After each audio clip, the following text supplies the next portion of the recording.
UFC Nashville is officially over with. Me and Samantha are going to post our vlog of our experience there in Nashville. Great atmosphere, great crowd, just all around a great fight night card. 9 of the 12 fights didn't even make it to the decision. So couldn't ask for anything better for UFC Nashville.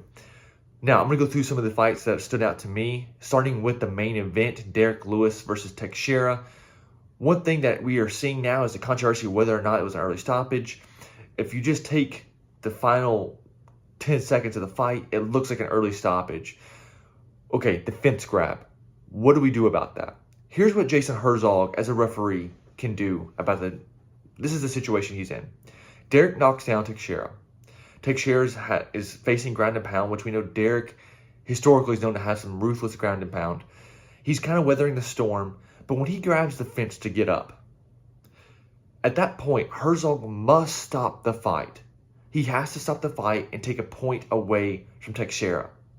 He has to immediate point because he improved his position and Derek lost that position due to an illegal fence grab. So what do? You stop the fight? You can't stop the fight there because he's rocked. The fighter's rocked. So you allow him to recover and take a point, which then works against Derek Lewis's favor, considering Teixeira gets to now separate, recover, and potentially come back and win the fight. You can't do that. I guess you could give him the position back, but it's still different.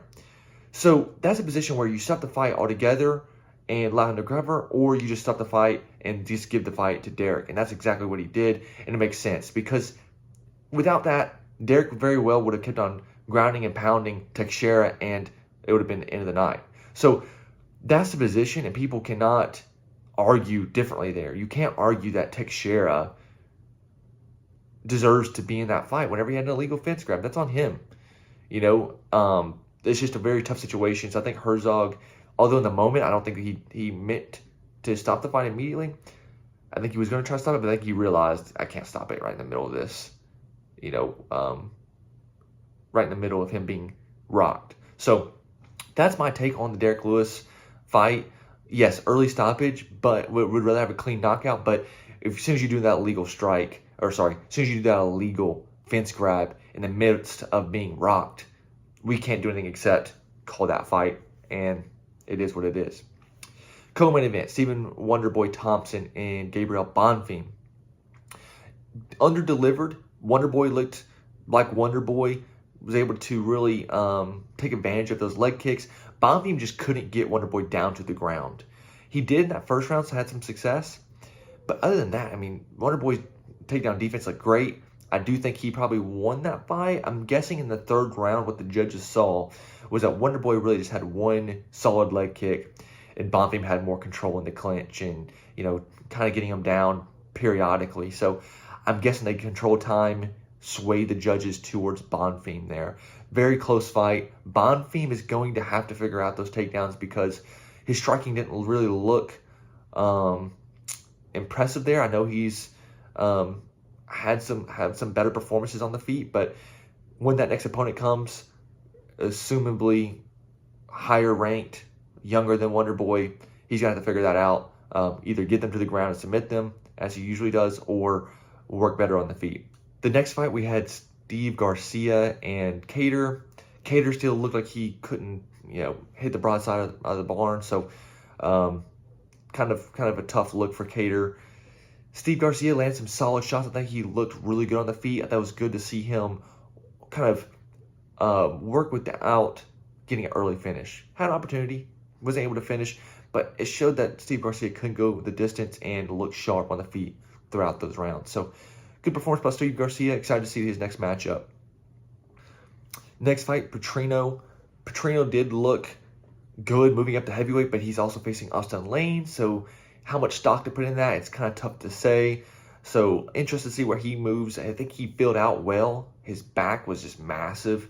So yeah, I think he filled out well. I think he weighed in at around 249. So 10 pounds or 15 pounds underneath the heavyweight limit. So yeah, I'm excited to see his next fight and see how he fares there. So didn't throw that much as I would like, but got the job done at the end of the day, and that's all that matters. Now, jumping to the prelims, I want to go a little bit farther down.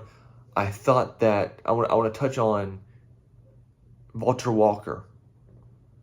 underestimated him here. I was at the Apex event when he submitted Dante Mays. You know, that's Mays is a different opponent than Kennedy.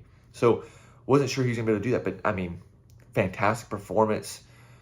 Got the game. Clearly looks like he executed the game plan.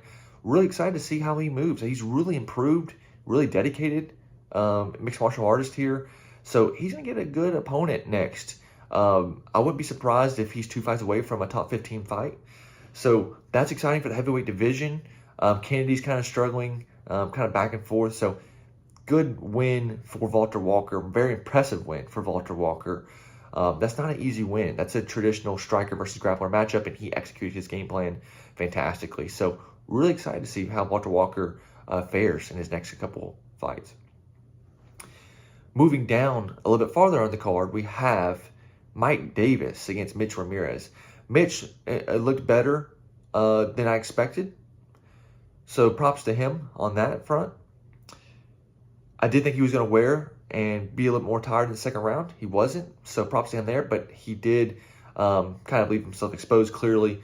And Mike Davis took advantage of it. So, you know, Beast Boy really looked back in action. Looked like we know Mike Davis can perform. Really excited about that. He mixed up to the body and really ultimately then kind of led him to open up those shots up top.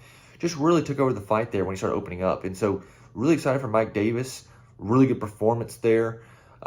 Very powerful, very explosive performance. So that's another fighter that's really standing out to me in this fight night. So not to touch too much on it, but Fatima Kline did what we expected for her. That head kick was nasty coming up. Now she has 2 back-to-back knockout wins. Last one was elbows. This one was a head kick. So a clear finisher. She's young, works at the Aaron Blanchfield. All around excited to see how she also makes some noise in that division. That's my breakdown of Nashville. Be on the lookout for the vlog that we're going to post of our experience here in Nashville.